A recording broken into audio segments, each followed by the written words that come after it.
So daripada situ dia dah tahu dah, okay, dalam masa 8 bulan lagi ni aku nak kena reach 5,000 gaji dekat company ni. Apa yang aku boleh buat untuk impress bos aku, at the same time bagi sales kepada company. Kalau dia boleh ada fikiran yang macam tu, ni memang orang yang betul-betul ada potensi yang tinggi lah untuk naik gaji, at the same time untuk dia improve, nak beli rumah ke, nak beli kereta ke. Sebenarnya kena naikkan value lah kan. Naikkan value lah. Bila kita naik, kalau bos kita nampak, automatic kita punya income tu akan naik lah. Betul. Cuma kalau dia ada soft skill tapi dia tak tunjukkan, dia simpan sendiri.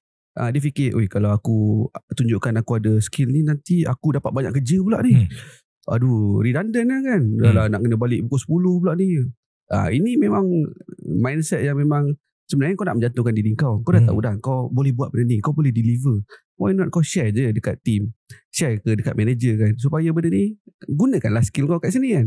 Bukan jadi keyboard warrior kat belakang. Company aku ni, bos aku ni tamak ni. Dia beli kereta baru,